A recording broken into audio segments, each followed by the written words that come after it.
Bom, continuando nessa pegada de AI e Sora 2 e essas coisas, governo japonês pede a OpenAI que proíba o uso de personagens mangás, que proíba o uso de personagens de mangás e animes no Sora 2.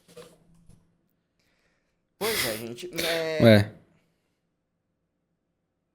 Quer falar? pode ir? Não, pode ir.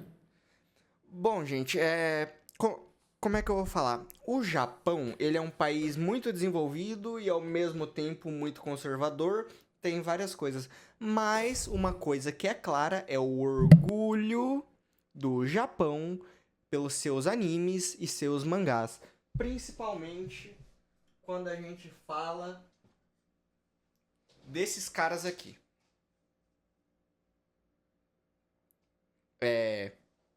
O que acontece é o seguinte, começaram a fazer muitos vídeos de animes japonês no Sora 2 e os personagens fazendo coisas que não deveriam ser feitas, digamos assim. Coisas que gente grande, gente de verdade faz. Tá certo que existem animes que tem isso, mas, por exemplo, você não quer ver um Pokémon fazendo coisas indevidas. Tipo, fumando, ou... Enfim, vocês entenderam. Fazendo aquilo que traz novos mamíferos ao mundo. Pronto. Enfim. E... o governo japonês pediu isso porque aparentemente isso estava acontecendo. E segundo a OpenAI, porque agora com o Sora 2, acho que o João vai saber melhor, eles têm uma política de, tipo assim, qualquer pessoa pública, estúdio, pode pedir que o seu conteúdo não seja usado pelo Sora 2, mas ele tem que pedir. E aparentemente, segundo a OpenAI, ela enviou coisas para alguns estúdios do governo japonês sobre isso. Tipo assim, vão querer que tira, e aparentemente não obtiveram resposta, e daí virou no que virou. Enfim. E eu entendo essa preocupação do Japão de querer preservar a cultura deles, porque quando a gente fala em anime, mangá, é uma coisa cultural japonesa, é muito forte lá. Então, é isso. E sem falar que Pokémon é a franquia mais lucrativa da história. De todos os tipos de franquias que você pode pensar. Star Wars, Marvel, várias séries, Disney. Nada é mais lucrativo do que Pokémon. Pokémon lucra bilhões e bilhões todos os anos. E obviamente eles querem preservar isso. Aliás, só uma revolta aqui. Pokémon lucra bilhões e bilhões todos os anos pra daí fazer um jogo com orçamento de só 20 milhões. E daí sair as cagadas que sai toda vez que sai um Pokémon novo, né? Enfim. Mas é isso, gente. O que você acha disso, João?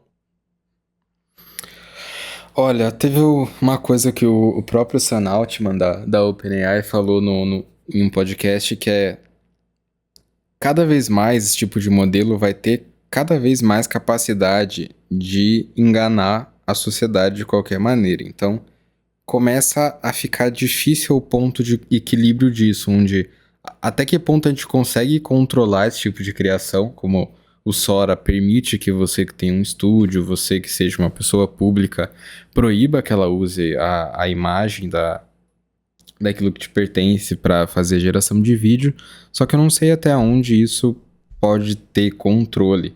Então é uma conversa complicada, porque primeiro que independente de você ter o uso de uma tecnologia que facilite isso ou não, sempre vai ter, né? A gente sempre teve personagens sendo distorcidos para criação de conteúdo, você sempre teve venda de produtos com certo personagem que não são aprovados pelaquela produtora, indústria, enfim, sendo comercializados. E agora você tem sim uma tecnologia que facilita a produção de qualquer tipo de material usando a imagem. Isso eu acho que é mais uma questão de uma preocupação da marca em si, de como preservar a autenticidade dos seus produtos, do que simplesmente você ir lá e proibir que alguém consiga fazer o material com aquele. Então é uma discussão bem complexa, não é nada simples assim, mas eu não sei até onde uma proibição vai conseguir garantir que esse tipo de material não seja feito. Eu tenho 2 pontos, João, que eu acho que deveriam acontecer. Primeiro, eu acho que, tipo assim, a OpenAI, apesar dela ter a questão de o estúdio ter que pedir para que não sejam usados os personagens dela, na minha opinião, eu acho que ela deveria, por padrão, deixar no código do chat, por exemplo, por padrão, sem ninguém ter que pedir. Sem ninguém ter que pedir, por exemplo, não deixar o Bob Esponja fumar um cigarro. Exemplo Esse tipo de besta, política talvez faça sentido. mas entendeu? Mas, tipo assim, coisas básicas. Mas a questão que realmente me preocupa com isso tudo de IA não é nem a gente, assim, os mais jovens, porque eu vejo que o jovem, ele consegue discernir o que é IA, o que não é, ele consegue ver. Agora, a questão é, por exemplo, eu já vi de vídeo por exemplo, de um famoso divulgando uma coisa e uma pessoa mais velha acreditou que era aquilo e aquele famoso não tinha divulgado nada, era um vídeo de IA, entendeu? Então, eu acho que a gente tinha que ter mecanismos. Eu geralmente sou a favor da liberdade de expressão irrestrita, só que quando a gente fala de IA, eu sou a favor da regulamentação especificamente para essa parte de imagem, porque eu acho muito perigoso. Eu vou te dar um exemplo, que daí não aconteceu nada. Esses dias eu recebi o vídeo, eu acho que foi da minha mãe ou da minha avó, alguma coisa assim, um vídeo do Frei Gilson com uma oração bonita. Não era o Frei Gilson.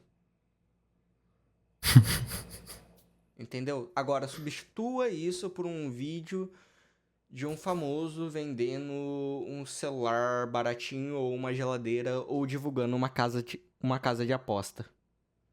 Aí fica complicado. Essa é a minha opinião. E é só isso. Eu acho que sobre esse tema não tenho muito mais o que dizer. Esse é um dos tipos de tecnologia que trazem muita discussão sobre o uso devido delas, né? Porque um deepfake vai ficar cada vez mais fácil de produzir. Aí, numa propaganda política, o que você faz? O inferno que não viraria isso? Nos grupão do Zap. Nossa. Verdade. É uma merda. E ano que vem é ano de eleição, né? Ano que vem o pau vai pegar. Vai ter briga de família até dizer chega. Vai. E muita coisa vai ser responsabilidade da IA. Muito provavelmente. Muito provavelmente. Ai, ai. Mas é só isso. Agora temos curiosidade tech. Agora